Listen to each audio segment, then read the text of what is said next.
The Churchill River in northern Saskatchewan, with its spectacular Canadian Shield landscapes and historical connections as a major fur trade route, had long been on my bucket list.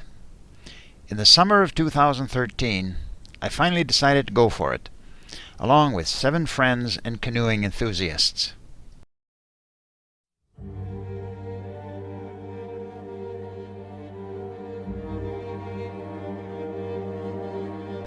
On the first day, with 2 vans, we drove 850 kilometers to Prince Albert, Saskatchewan, where we met up with Carol, who had driven in from Edmonton. On the second day, we drove a further 350 kilometers, including 156 clicks of gravel road, to our departure point at the town of Pinehouse Lake.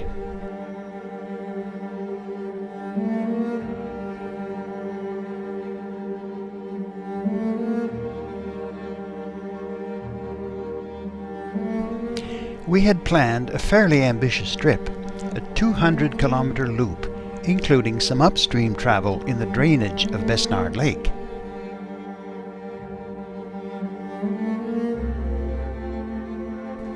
After little more than a half hour of paddling, we had to take refuge on the shore because of threatening thunderstorms.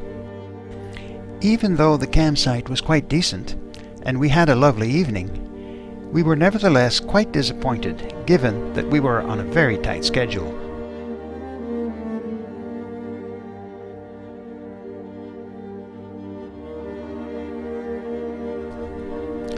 These were more an annoyance than a menace. Even though they look like your regular black flies, they don't bite. On the second day, the weather turned against us again in the middle of the afternoon.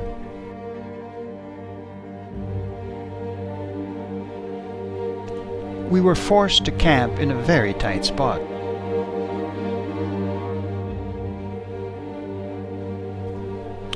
Bad weather and high winds have never deterred Carol from washing her hair.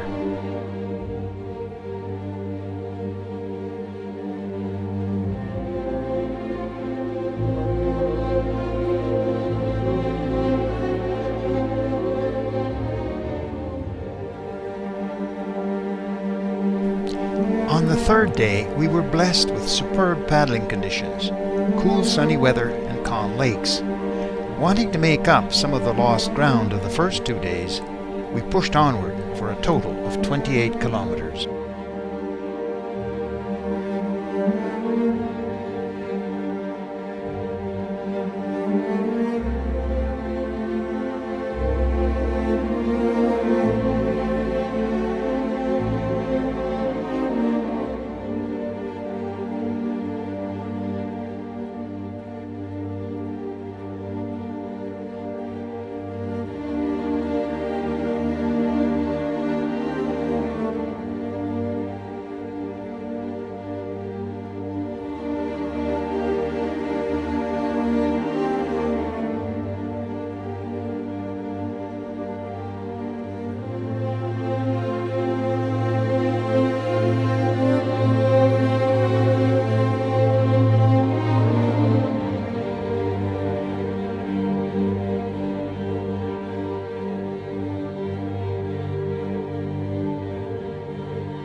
fini maintenant.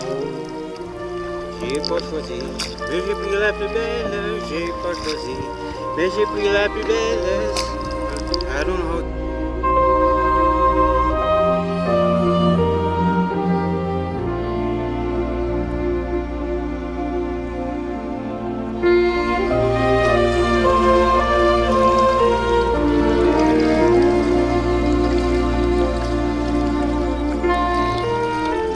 On day 4, the weather gods were smiling on us again, and we had high hopes, paddling across serene Sandfly Lake, that we would make very good time again today. We had no idea what waited in store at the end of the lake.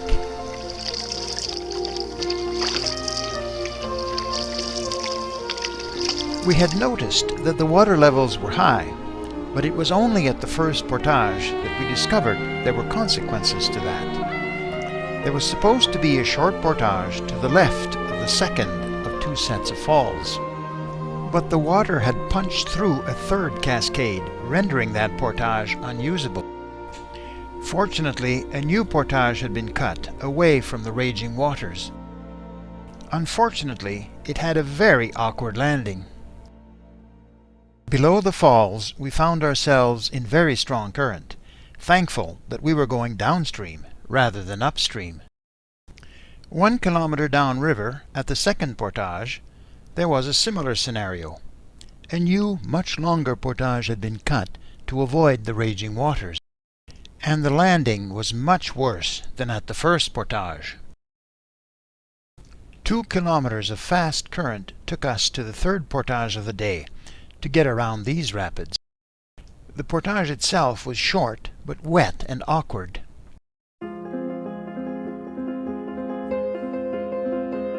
Our fourth campsite turned out to be quite agreeable after we had cleared some deadfall, as it had not been used before.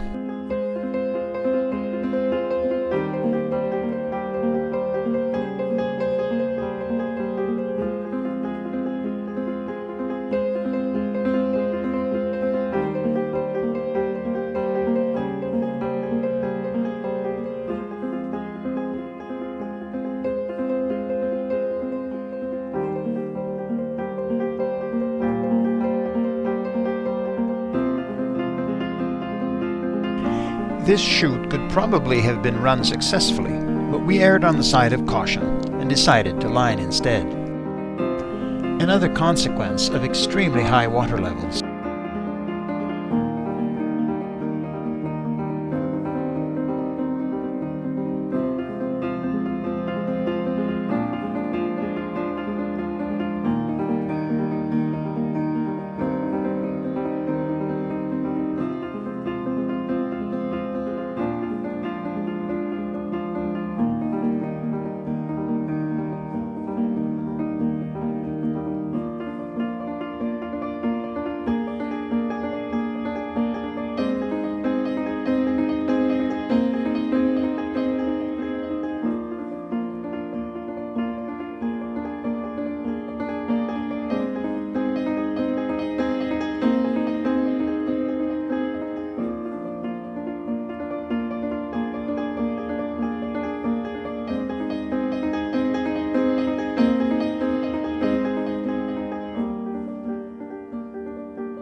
This Class 1 rapid was unexpected, but we ran it without a problem.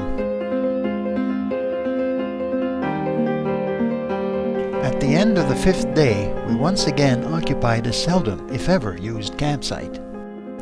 This campsite also marked the farthest we would go on this trip. It had become increasingly evident that we were on too tight a schedule for a relaxing trip.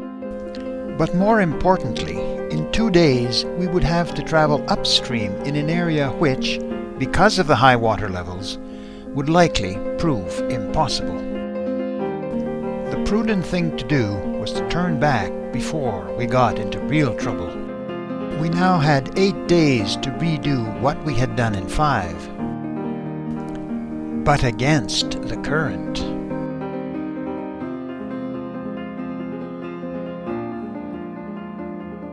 So the next day we found ourselves back at the chute where we'd had lunch the previous day, after a very difficult time battling strong current just below the chute.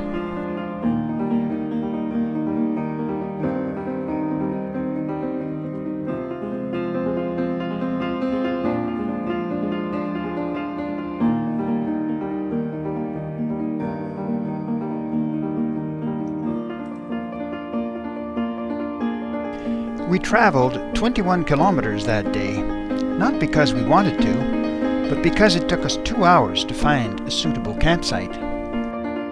In the end, we were rewarded with a very comfortable one. The following morning, we awoke to a dull, drizzly day. Tired after 6 days of sometimes stressful paddling, we decided to take the day off.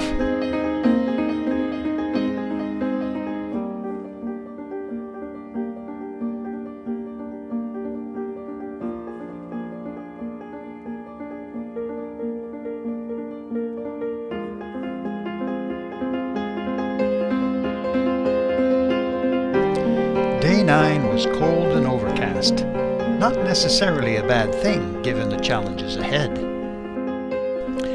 Our route for the day involved battling strong currents to go up to the 3 portages we had done 4 days previously. The first one, while awkward, presented no problem. The second was long and grungy, and the third, well, more on that later. The biggest problem we encountered was in this narrow section here. We hugged the shore as we approached the narrows, and all 4 canoes attempted a front ferry across. Denise and Maurice made it, but the other 3 canoes fell back. The chances of all 3 succeeding on second try being almost nil, we had to come up with another solution. We eventually decided to portage all 3 canoes overland to a point where the current was no longer a major problem. Meanwhile, Denise and Maurice had waited an hour and a half at the portage, wondering what we were up to or what had happened to us.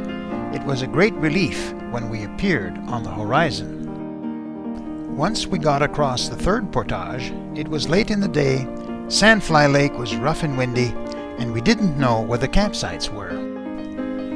So we decided to camp right on the portage and managed to find spots for everyone, close to the sounds of rushing waters.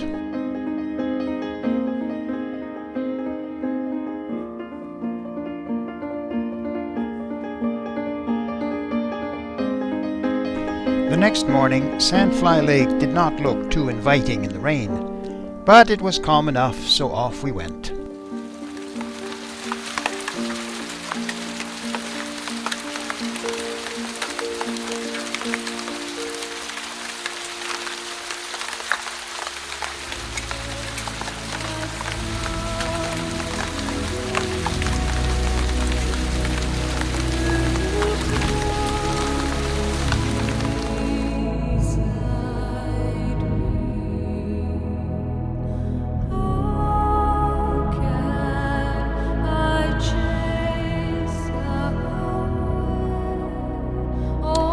For the 3rd time in the trip, we had to stop early under the threat of thunderstorms.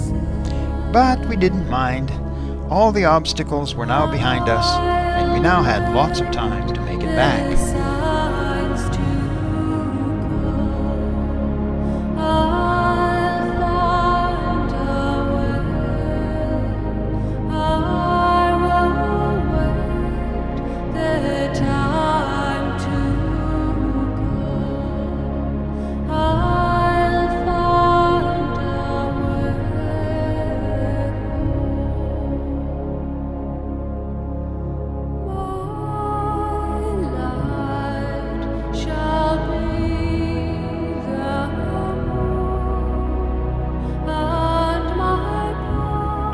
Tired and hungry after a 3-kilometer lake crossing in choppy waters, we commandeered the picnic table of an unoccupied cabin which appeared to be undergoing renovations.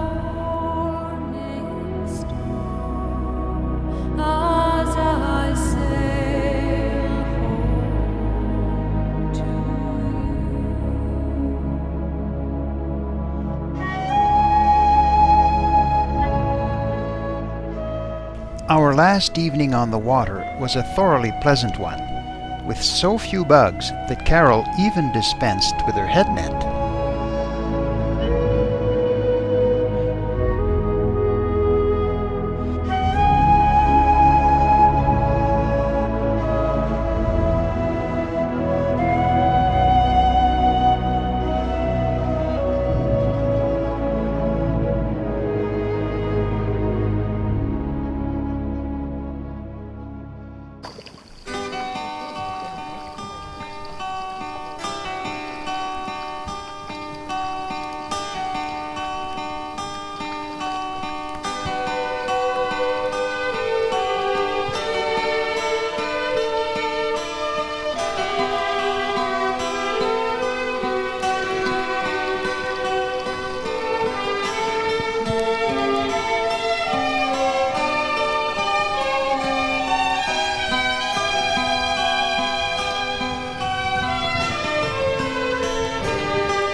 Our last day of paddling was nothing short of superb.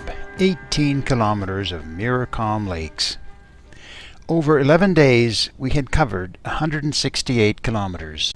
The trip had been somewhat different than the one initially planned, but no less enjoyable for that. I can see